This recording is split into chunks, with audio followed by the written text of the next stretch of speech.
Welcome to the Stanley Safaris podcast, where we chat to the owners of the camps and lodges we love to send our guests to. We hear about their stories and inspiration and learn about the incredible conservation and community work that your safaris help support. Hi, everybody, and welcome to another podcast, Stanley Safaris podcast, where we chat to the owners and influential people of the camps and lodges that we love to send our guests to. I'm very, very excited to be joined by Angus Sholto-Douglas. Did I get that right? Yeah, good enough. Yeah. Perfect. He's the managing director at Kwandwe Private Game Reserve here in South Africa. So Angus, thank you so much for joining me. I know you are extremely busy, so I do appreciate the time you've given me today. Great pleasure, Sean. It's good to be with you. Cool. So Angus, tell us a little bit about yourself, your story. How did you get into safaris, conservation? Where did it all start for you? And inevitably, how did you end up at Kwandwe? Yeah, thanks, Sean. I don't want to give away my age, so I'll leave the dates out. But yeah, I started as, interestingly enough, as a guide, as a game ranger in the Sabi Sands, Greater Kruger, kind of like I suppose it's the finishing school for some and the starting school for others, So many of us that work in this industry in South Africa kind of started in the Sabi Sands or in the Greater Kruger. So I started there, fresh out of university, and I was a guide there for about 18 months, and then Sure. I took a strange turn and landed up as the general manager of Mala Mala for quite a couple of years, I think 4 or 5 years there, which was a great experience. I was very young, and certainly I just went to the bush for a year or two to, because I loved it, and being a game ranger was something I always wanted to do. So I landed up there, and then from there moved to northern Botswana, to a very, very special place on the border called the Lanyanti, west of Chobe National Park, and got our teeth stuck into building some lodges up there, and there was one lodge, King's Pool. We built a couple of others, and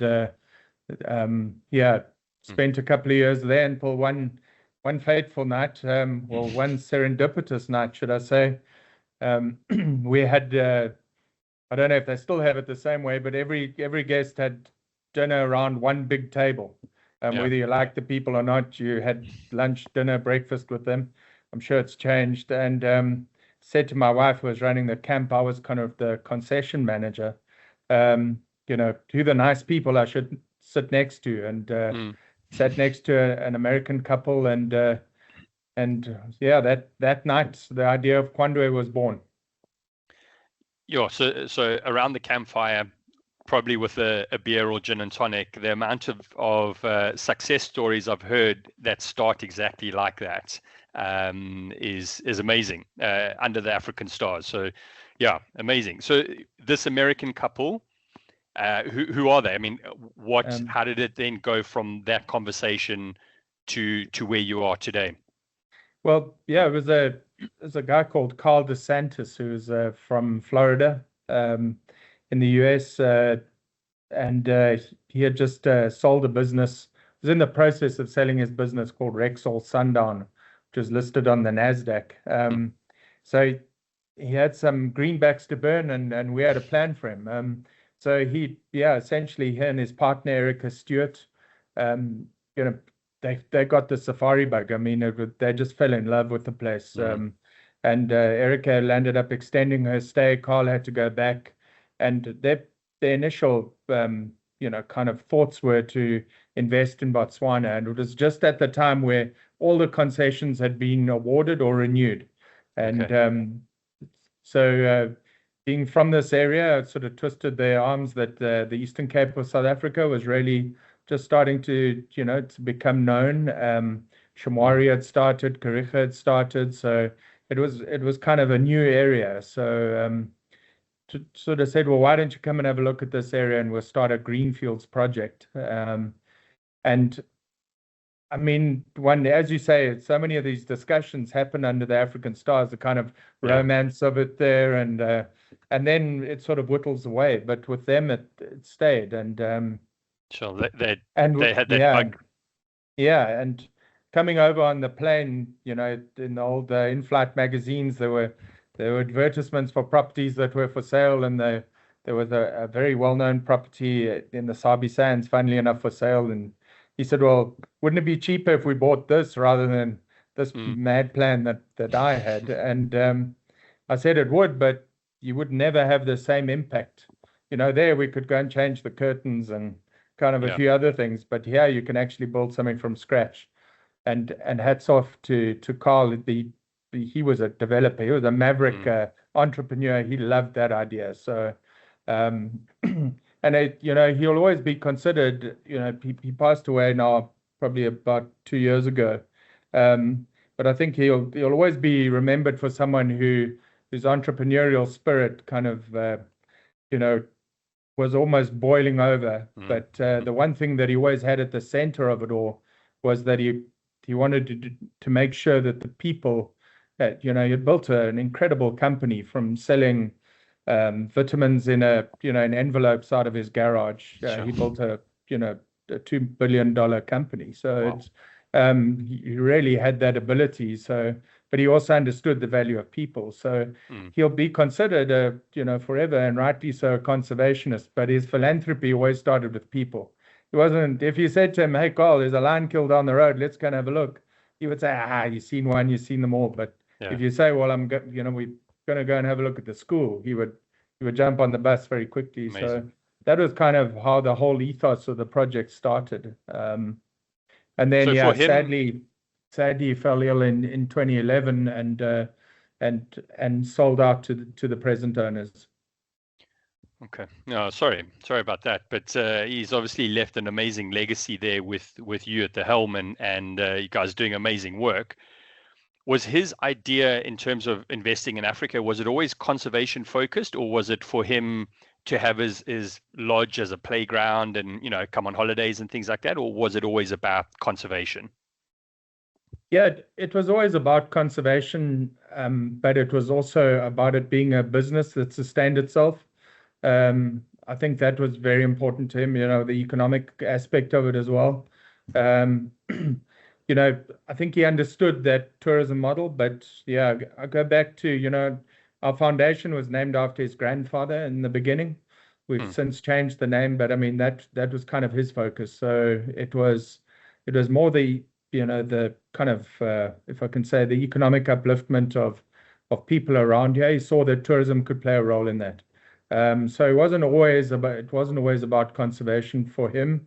It was more around around the people, and he loved to see how many people were employed compared to what it was like. And I mean, you must understand that this is an area that was pretty poverty stricken. It's a marginal area. We only get like 16 inches of rain a year, 400 millimeters. So it's not an easy place to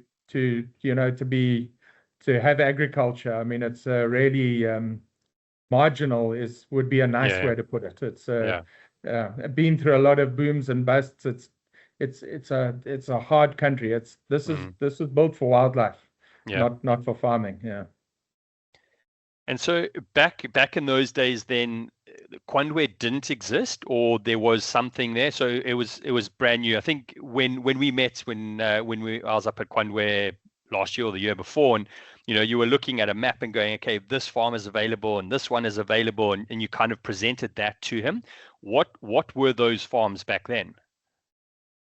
Well, the core of it was actually commercial ostrich farming. So there were thousands and thousands of ostriches here. I mean, I can't remember, and from any size, it was quite something to behold. And then sheep and goats, and a little bit of cattle. So people were kind of eking out, living on like 1,000 hectares, 2,500 acres. They were sort of trying to do it on that basis. So there were as soon as we came into the area, a lot of people saw the opportunity to sell up. I would love to put the map in front of you and say, gee, Sean, this was how we saw it, and so we went for it type of thing. It was much more organic than that. It was as people wanted to sell, and and then obviously there were pieces of property that then became very important to the shape of it. So we were able to kind of put that all together. And I think the trump card of what we were able to put together is that we have 20 miles of the Great Fish River flowing through the property. That really makes the biggest difference. That's what, because as I said, it's an arid area. The Great Fish River is fed by the Orange River system. So there's always water here. So that, that really sets it apart and is vital to the animals in the area. And then obviously historically, so you must understand, there was no wildlife here. There were kudu and there were baboons and monkeys and a couple of other critters, but when we started here, there wasn't one elephant here. There wasn't one rhino. There wasn't one buffalo. There wasn't one lion. It's quite something to consider that after like 27 years, I think, since we started the project, for me to drive down the road, it's commonplace to see, 2 or 3 rhino. There was 0 here when we started. So that development and that time certainly in my life and my career will always be the highlight. I mean, to bring those animals back here and now to see them thriving is like, it's an awesome feeling. It's and to sometimes remind yourself there was none of that here. It was all, if you drove down to one of the lodges, you probably had to open 8 gates. It was all that internal fencing. So it was a mammoth task and undertaken with some wonderful people. But it's amazing to see how it's changed. Yeah, no, amazing. I've been there twice now there with you, and the wildlife there is amazing. It really surprised me in a very good way. The amount of wildlife that you get to see there on Kwandwe, and to think that it went from barren ostrich farm, and again, I think you're telling me the story of just feathers everywhere and it was just a dust bowl, to what it is now, and back to where it should be, although there's still a lot of work to be done in alien vegetation and things, which you guys are doing amazing work with that as well. But massive success story, and to have that vision back then of going in there and seeing that to where it is now, I mean, you must be awfully proud of what you've achieved and what the team has achieved there. Yeah. I mean, it's, as I say, it's, the people have been at the center of this development. We worked with an amazing team, whether they worked here for a year or 10 years, or they're still with us. Everybody had an impact, and but what's really nice to see is, I would say, like over the past 5-10 years, is that the property sort of matures to a level where now it's functioning, and we're not tinkering with it so much, and that the system kind of, and I think you'll see that in all these rewilded spaces, and that's why I always encourage people to send guests to some of the new places. Is it takes time for them to mature, and they need that support starting off, and but they will get to a point where they are able to offer an experience that's unparalleled, or it was equal to anything anywhere else. I always say to people, you must understand that you're coming to places like this for the experience. It's great to have the comfy rooms and the hot showers and all those types of things. It doesn't have to be a Spartan experience, but you can get all of that wherever you go in the world. But the actual wildlife experience is what you're coming for, and that must dictate where you stay. So it's nice when the property matures to that, and you can, if as a guide, you almost have that confidence that the property, that reassurance that the property is going to deliver for you. You've got some pretty demanding people on the back saying, are we going to see this? Are we going to see that? And you as a guide are able to say, just you wait and see, but you don't understand what's coming your way still. I can show you this plus. Yeah, exactly. And it's great to kind of, for the property to get to that point as well. But what's quite nice is that, you know, conservation is at the forefront of what you guys are doing there. And yes, the property and that has matured and it's settled, but you're not stopping. You know, when I was there, not last year, the year before, you'd just taken down the fences and extended the size of the property to what is the current size at the moment? So yeah, now it's 30,000 hectares, 74,000 acres. Yeah. Sure. Yeah, it's a big And chunk of dirt. that is a big chunk of new property where the fences have come down and the animals have now moved into that area. So yeah, you're not stopping. How is that new area going now? Is that settling down, or is it still relatively new and animals finding their feet there? You know, it's really interesting because it's a 40% addition to the land size. So it was, and I think we were really worried that all our animals would kind of run in there, and that we wouldn't be able to find them. We wouldn't understand the movement patterns and everything. But I mean, the elephants, they just went there, you know, straight away. But the other game's taken its time. What's been very interesting is how much games moved from the new property onto the kind of original property. So, you know, we're seeing much bigger herds of kudu, much bigger herds of waterbuck, much bigger herds of eland, oryx, those types of things. And we're like, geez, where did these guys come from? Because, you know, in your mind, you still have that kind of boundary there. And all our nervousness was, you know, around it working the other way around, if I can put it that way. So, yeah, it's interesting. The black rhino, for instance, you know, it's like a pantry for them in there. It's fantastic habitat, and we just thought they'd just bomb in there. And it's been interesting as to how slowly it's taken place. And now, you know, because we're able to follow them with the system we use, you know, that now they're between like 5 and 8 black rhino moving in there, and so it's taking its time, but. Just in terms of wildness and of dramatic scenery, we obviously have rock art sites there as well. It is the most beautiful area to go into. And of course, the one thing that did move there was a pride of lions, because there's a lot of grub there. So there is a lioness there with cubs at the moment, and her pride goes to visit her. So the viewing's been good in there, I think. But yeah, it hasn't been this kind of major exodus that we expected it to be. Good. And so, you know, as a farm, as a conservancy there, you guys offer this very hands-on rhino conservation experience for guests where they can get involved. And I did it, and it's absolutely amazing. Talk us through that a little bit.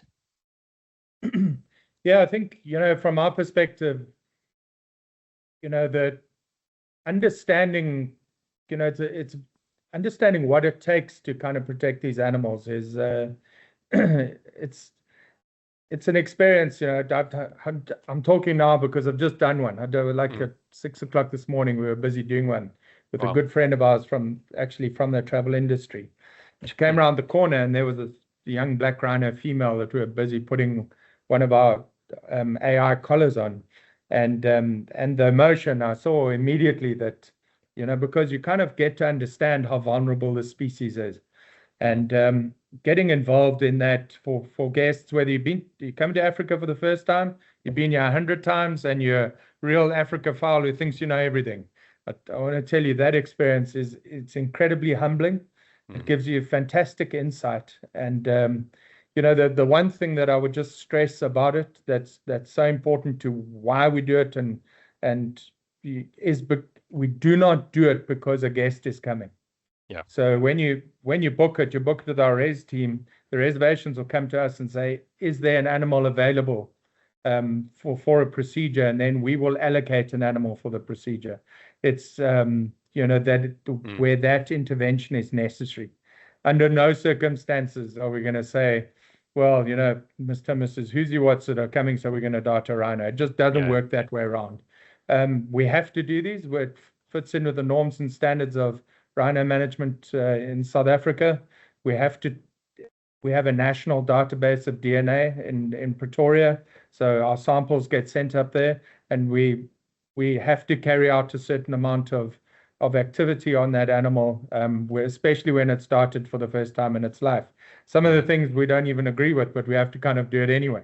Like putting a microchip in its horn, it's going to grow out in 2 years, but putting a microchip in its, behind its ear, 100% we buy into. So, but we've got to do all those things in terms of the norms and standards. But it's just getting to understand what goes on behind the scenes, what it takes to manage the population, what it takes to keep it safe, and kind of who's involved. And it's, I mean, like, this guest this morning getting emotional, I can tell you she's part of a big club.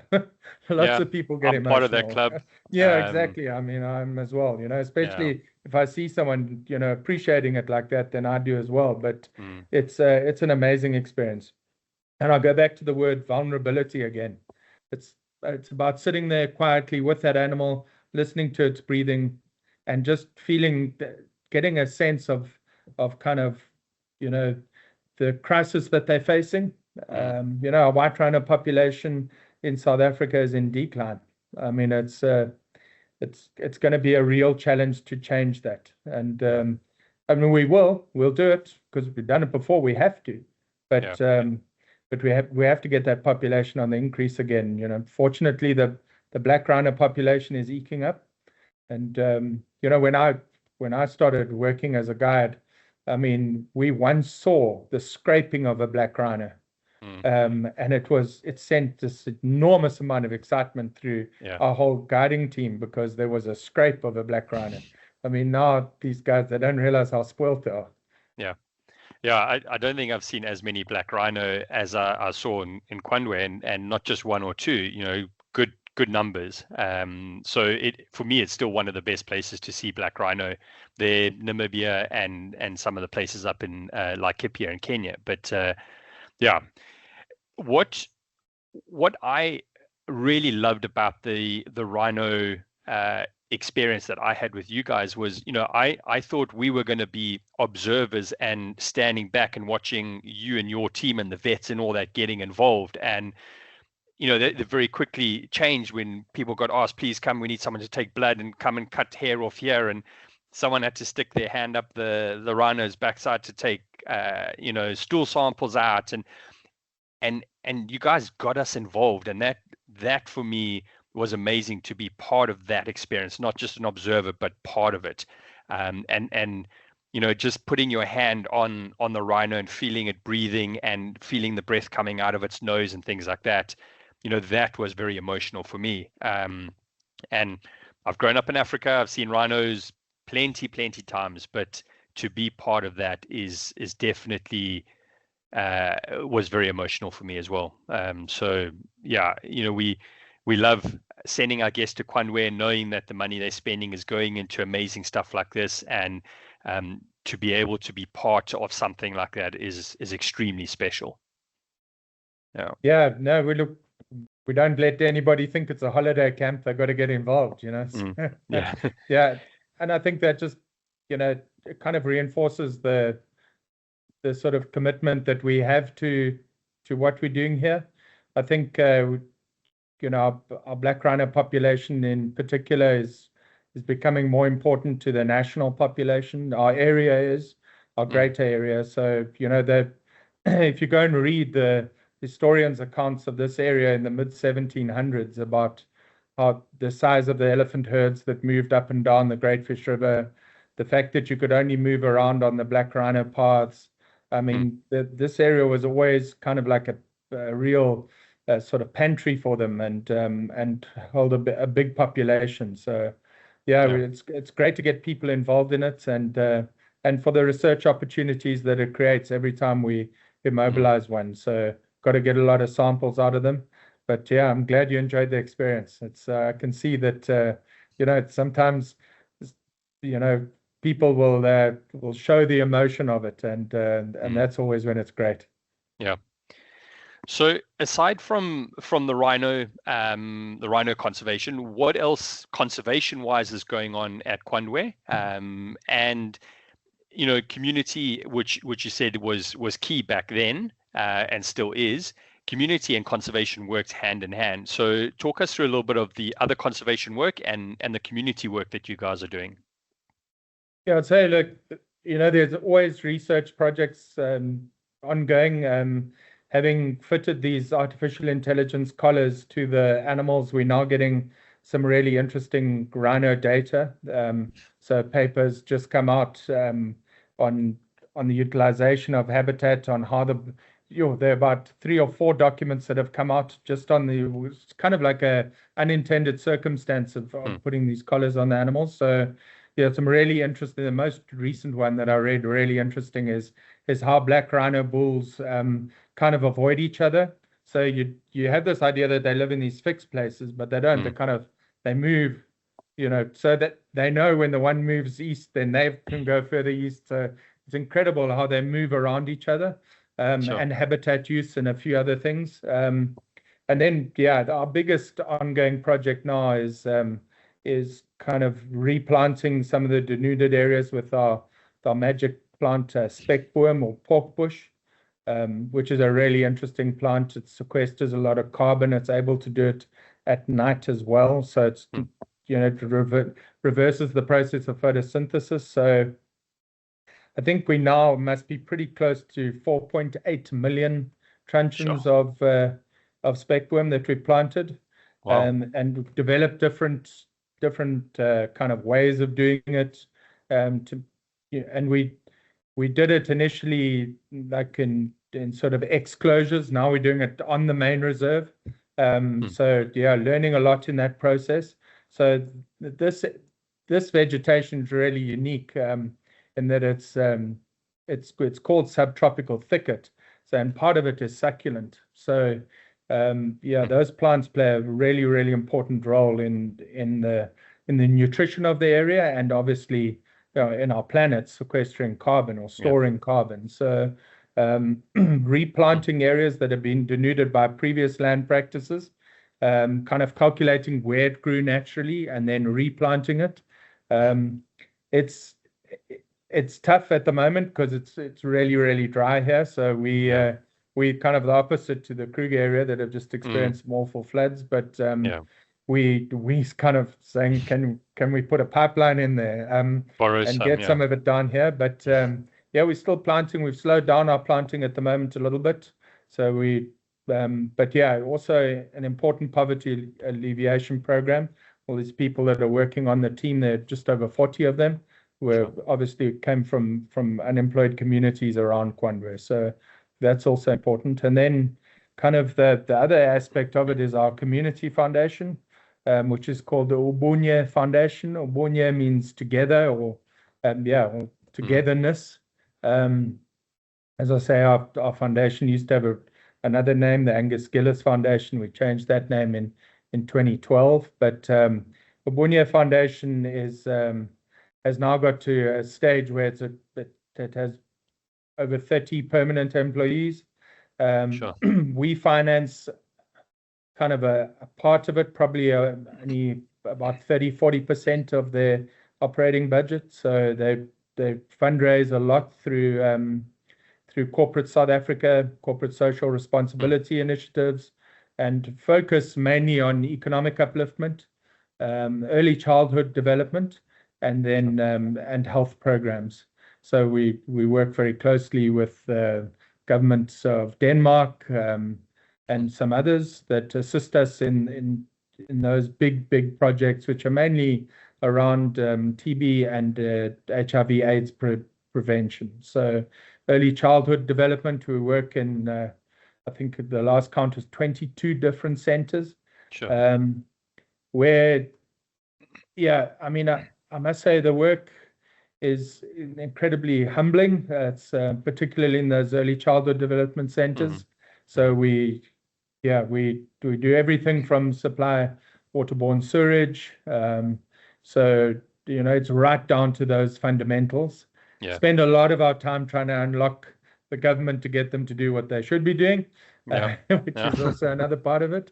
And then obviously the economic impact of development of those communities as well. So our approach has always been, and this has been established since day dot, is it's a It's a bottom-up approach. We go into communities, we look at the potential that they have, what they can bring to the table, and then we facilitate it from the ground upwards. We do not come in and dump aid from the top and then walk away.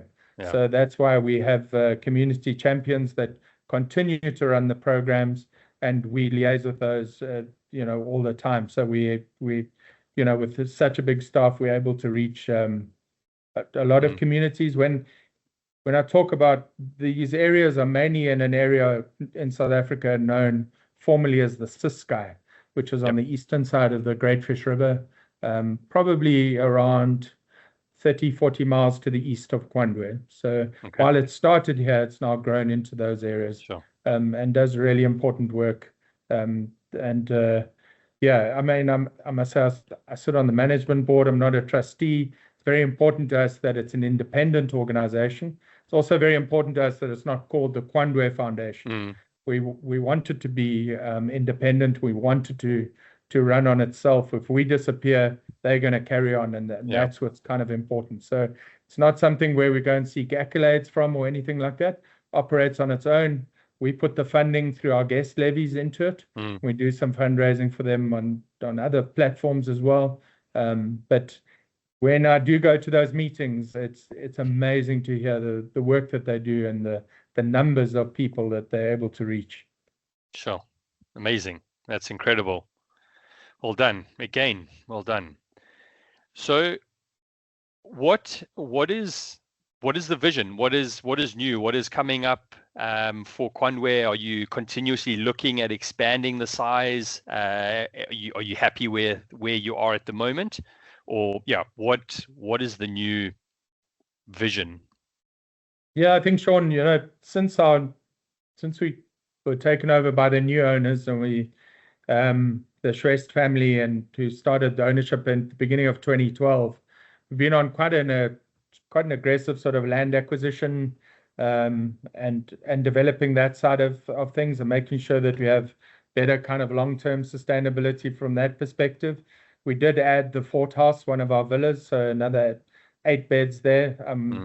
But our bed to kind of acre ratio is something we guard quite jealously. So I'm not too sure that I think at some stage we're going to have to add some more beds just for the economies of scale. But the villas work really well here, so we'll probably look maybe to put another villa in.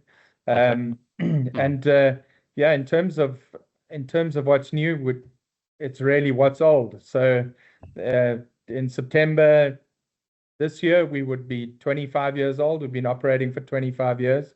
Sure. So it makes it like, I'm not very good with the dates, but over 27 years since we got here. I think now it's 27 years. So it'll be a little bit more than that by the time September comes around. So we'll certainly be celebrating that.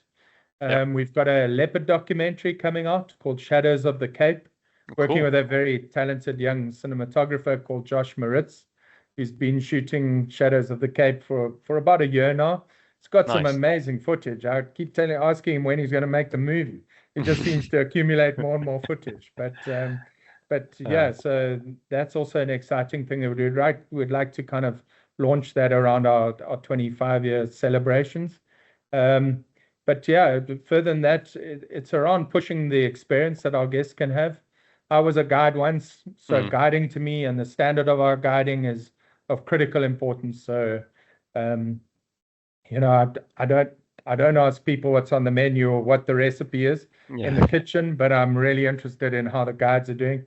And I don't interfere with how many scatter cushions my wife wants to put on a bed, but I'm very interested in the guiding. So it's about the experience and getting the experience to be the best it possibly can be. That's always gonna kind of be our focus and has been for all the time we've been operating. Yeah.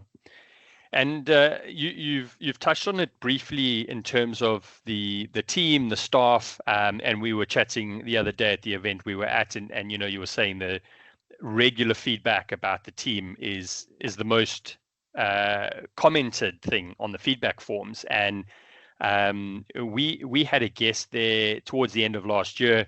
I need to tell the story because it gives me goosebumps, and it also just reaffirms why we work with people like yourself and send people to your sorts of properties. And she stayed, I think she stayed about 5 nights at one of the villas. She was on her own. She then went off to another property after her stay with you guys and was meant to then fly home, but cancelled her flight home and came back to Kwandwe because she loved it so much. But what really gets to me and touches me is that when the team heard that she was coming back, they cancelled their days off so they could come back and look after her at the lodge. And you don't get that from the big corporate hotel chains and lodges. So yeah, the team at Kwandwe is incredible, and that story affirms it for sure. But what else about Kwandwe is special? Why should people come to Kwandwe, in your opinion? Yeah, look, I mean, I think from our perspective, as I alluded to earlier, it's around the experience, and it's around the experience that that the diversity of this property is able to offer. So, you go from forest, all the way to shrubland and kind of everything in between. So bush clump savanna, you've got subtropical thicket, the dominant vegetation type. So what I'm saying about those vegetation types is they host, if I can call it that, a wide diversity of whether it be plant species, bird species, or animal species. So you're going to come to a property like this and you're going to see what you might see in the Greater Kruger, but you're also going to see the arid adapted animals. So animals like springbuck. I mean, people have got to come to South Africa and see what the fuss is all about around our rugby team being called the Springbucks, but our national animal, the springbuck. So the animals like red hartebeest, which is related to the thopi, the eland, big herds of eland. That's always a fantastic sighting. The oryx, but then you also get the giraffe and the wildebeest and the zebra and the elephants and the buffalo and the giraffe and all those types of things. And then the diversity of the cats as well. I mean, fantastic caracal. You're going to see brown hyena here. Talking of which, Josh Merritt's got the most incredible video of one yesterday carrying a kudu calf. I saw that on your social media. Yeah. Yeah. Geez, what an amazing sighting. You've got to spend less time in the office, Sean. Okay. And then, obviously the leopard viewing for us in the last 5-6 years has become really stable, and we're getting good sightings of leopard. Our cheetah viewing's always been fantastic, and there are plenty of lines and very interesting line dynamics going on at the moment with the kind of old boys, the new boys, and then the up and coming boys, of which there are 6 in one pride. Wow. So yeah, put that into an equation. That's going to be quite exciting for years to come. But put all that together with the big waterways, the river, and that diversity is really what, for us is why I think people should come to Kwandwe. And the fact that it's going to be well interpreted by a very well qualified guide, the hand selected guides, that's really important. I'm not going to come and tell you, I'm just not the kind of guy who's going to come and tell you that, the beds are comfortable and the food's great, and that kind of, that for me is, it's a given. It should be like that. We try not to overcomplicate it. And because I think, having been in this industry for so long, I see a lot of overcomplication. But for me, it's around that experience and the diversity of that experience. I think that's what's unique to our area. Yeah.